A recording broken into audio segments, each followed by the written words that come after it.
Hey guys and gals, Pat over here, Fellsmere Fishing Headquarters. Got the two best captains on the water with me today from FL Big Bass Adventures Guide Service. Listen guys, I know a lot of folks coming down. We're getting a lot of phone calls that we're coming into our busy season. I know Steve just took a guy out. You know, we're not trying to be salesmen, but it's just, man, it's so awesome. Like that guy that came this morning to get the bait that you took out, him and his wife. Yeah. He showed me pictures of all them big bass you caught, and he told me he was just so happy. They couldn't talk nice enough about you, dude. And he said you were so respectful to his wife, and they just had a great time. And what was most important to him, other than all the fish that y'all caught, was he couldn't stress how nice you were about riding around the lake and taking him to showing him different spots and explaining to him, you know, how the fish why they migrate there and when they're there and how to catch them. And he was, I mean, he took, I think 6 or 8, it was just him and his wife. He took a ton of bait, and I'm thinking it's just 2 people. So I'm anxious to see how he did, because I bet if you put him on them fish, he went through all that dadgum bait. But he rented a boat. We have a guy that's in the area of Palm Bay Outfitters, James Charlesworth. He's a really nice guy, and he was there backing the boat in for him. And it's a great service. I don't know what the pricing is on it, but you know, if anybody's interested, give me a call here at the shop, or call Captain Steve or Captain Dan, or one of these guys, and we'll hook you up with him. But that's what they did today. After, you know, they learned the lake, and so it was. It's just really cool. You save a lot of time by going out with these guys, just to learn the lake. I mean, you'll save yourself 3, 4, maybe 5 days it could take to get on a good pattern. So anyway, enough of that. And these guys are the best, hands down. I promise you, I fished with all of them. I wouldn't say it if it wasn't true. Now, as far as our fishing report goes, I haven't been on Headwaters. I know Stick Marsh has been on fire. The water's been moving. We fished Garcia last Saturday. Everybody did really good. Caught a lot of fish. There's moving water there. I know we were Rob won it in Carolina Rig in the mouth of the North Canal on the northwest corner, because there was a current there. And he kind of said how he set up on it. He's kind of throwing out in the middle and just kind of slow dragging it with the current. I usually go against the current. He said it was with the current this time, and that's how he was getting them. Faster moving then. Faster moving. Yeah. And that northwest flat out in front of that storm shelter, me and Marisa caught a lot of fish there. We caught a lot of fish in the pit, just kind of punching the hydrilla edges. No real giants, but a lot of good quality fish, 2 to 4 pound fish. Missed a couple of big ones. Marisa did on a chatterbait, but it happens. But the fishing's really good on Garcia. I spoke to a guy that was fishing blue cypress the other day, and he had a really good day on blue cypress, believe it or not.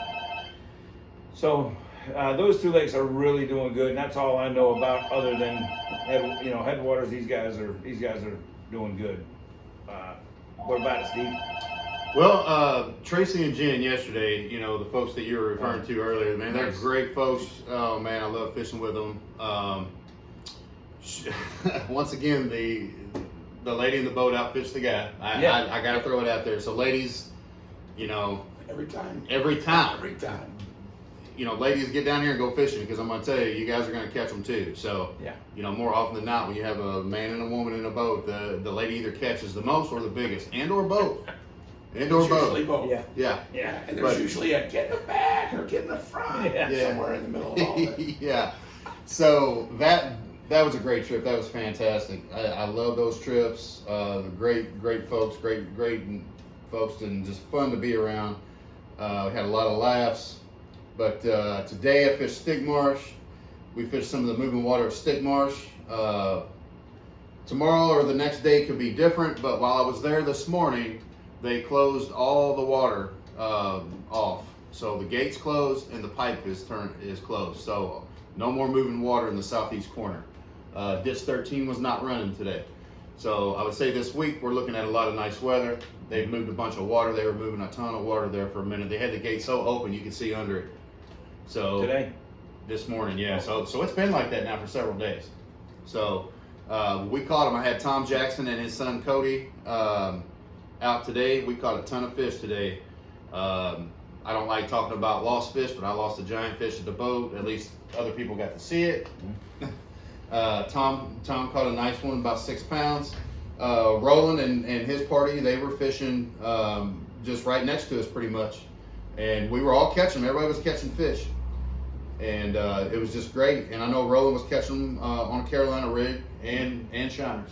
Mm-hmm. So the trip yesterday was all shiners. We went through, several dozen in a pretty quick fashion yesterday. So the shiner bite's fantastic. Yeah, oh yeah. The artificial bite on Headwaters has been pretty good, but it's been hit and miss. There's a lot of schooling fish right now. We're coming into some cool weather, all right? And if it stays this way for a little while, these fish are going to be moving. These fish are going to move around quite a bit, so I can't wait for that, of course. The North Pit and South Pit, it's got a heck of an algae bloom in it right now. It is neon green. Dang. It is neon green. It's on the east side of Yeah, the, that's on the east This side of the or S Canal. or Yeah. Escanaba, I mean, Yeah. So, the algae bloom, that tells me probably low oxygen in that water. Those fish will get a little inactive and or look to move somewhere else where there's more oxygen in the water. I used a live scope. I didn't see near as many fish as I usually see in those areas. So we'll just have to give it some time and see what happens. But other than that, man, I mean, if you want to come and go fishing, we'll put you on some fish. You'll have a great time. And, I'm enjoying every second of it. I'm looking forward to it getting busy again. So these guys that are going out on Headwaters, what do you recommend? Deep water, shallow water? Both. You can still catch them in both. I know, I talk a lot about the ditches. Get in those ditches, put your boat in the ditches, fish in the ditch, fish up on the lips of the ditch, up on the edges of the ditch. If you're going down a ditch and there's not any grass, if you got a reed patch or something like that, there may be one giant fish holding on that one reed patch.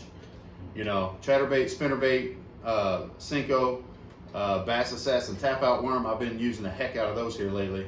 We wrecked them on that today, by the way. Mm-hmm. So, if you find those ditches, fish in the ditch, straight out in front of the boat, and up on the flats on both sides. They'll tell you where they want to be. And as the day goes, they will move off the flats into the deeper water. So, you absolutely have to. The mat fishing is still pretty good. I jacked a big one the other day, mat fishing. It was 8.3, so. Punching. Yeah, punching mats. So they're still around. We're getting ready to come into this transition. So, a lot of fish are doing a lot of different things right now. Dan, what about you, big dog? Well, the weather's starting to change. We've gotten a pile of rain, as you guys know. A pile of rain. Water's been moving. Speck fishing is starting to pick up. Mm-hmm. They're starting to get together. Look for eddies. If you want to go out and speck fish now in the running water, don't be shy to get in those canals and the ditches like you're saying. I've been doing a lot of fishing at Garcia. Get in the canals, find an eddy. An eddy could be a tree. It could be a sandbar, it could be a grass line, it could be anything where you could see. And you'll be surprised if you have live scope. I cheat, I've got live scope.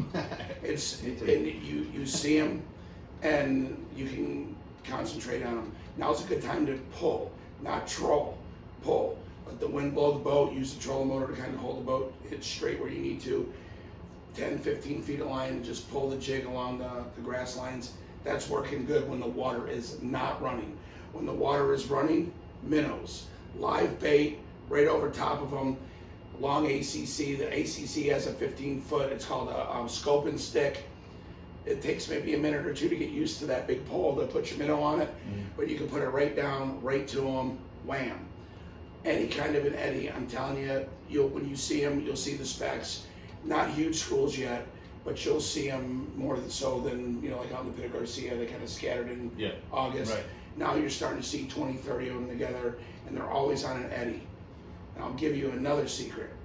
When you get minnows, there's a little bottle, it's called fire dye. Invest in it and use Put it it. in a big tank. No, it's a little 4-ounce bottle. You put it in. I actually went and bought a little pink container from Home Depot, a little, 2-quart. It's about that tall, about that big around. Put the fire dye in it and a bottle of water, 16 ounces of water. You dip your minnows in it and you let it soak. They say 15 minutes or so. I like to go 20, 30 minutes. It's a process. You need a separate aerator. soak them in that chartreuse and put the minnows down, and you'll be surprised on how many more fish you get. So are these minnows like glowing? Live minnows, yeah, they glow. It's just like that bobber. It's awesome stuff. Oh my! I do not recommend it in a brand new boat. Honestly, I won't lie to you. I do it at the ramp, or if we got time, I'll do it out back. But you want to be careful in a boat because it will steam the shit out of your boat if you get it anywhere. But put a towel down. Don't put all your minnows in it. Just put, 15, 20 minnows in it. Let them sit for 20, 30 minutes. Pull them out. Dip them in the water to get the dye off, and then you can put them right back in your bucket. Oh my! And I'm telling you, orange, blue, chartreuse, there's different colors. I like the chartreuse, the orange.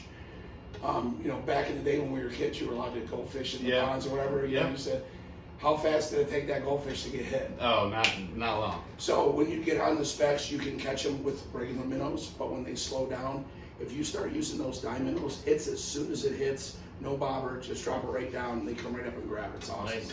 Beautiful. So that's going to be my secret for the day. It was your secret. Was, but it's working really, really good on the minnows.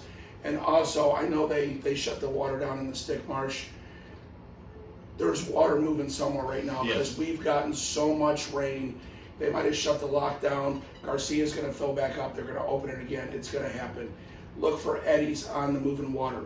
Bridge pylons, sandbars, fallen trees, anything that'll create a little eddy, there's going to be fish. If you're at the stick marsh, I'm going to give you a secret. The specks are not in that high running water. They're on the edge of the line. Yeah. So where you see that, there's current everywhere, don't get me wrong, but there's a rough water line. If you run a bobber 5 feet with a minnow, especially if it's got chartreuse on it, and you're right off the side of that rough water, you're going to catch specks. Nice. They're just on the outside, right where the shadow. You know what I caught at stick marsh today that I've never caught before? I caught 3 of them. Cichlid. They've been everywhere. I've caught 3 cichlid just today on Really? a Ned rig. Really? On a Ned rig. Mm-hmm. I guess it's so different than catching specks on a rattle trap. Yeah. But I was catching specks on a Ned rig at Headwaters the other day. Really? Yes. Yes. All right, guys. Well, that's the fishing report. We appreciate you guys watching. Oh, Like one and more thing for subscribe. me. Duck season. Duck season is coming. I have 1 day left available for phase 1. If anybody's interested, get a hold of me. They're going fast. Second phase opening week is already gone. I still have a bunch of days left. Headwaters is limited. Keep that in mind. That's been the best the last couple of years. Yeah. Even though we whacked them, honestly, last year everywhere. It didn't matter where we went. We were A pretty lot of good. birds. But keep that in mind. Duck season's coming up. So if anybody's looking for that, get a hold of You want me. to give me a phone number? Well, you can call the shop. Call Steve. You can hit me up on Facebook on Messenger. But Yeah. That's Dan Lally, Lally.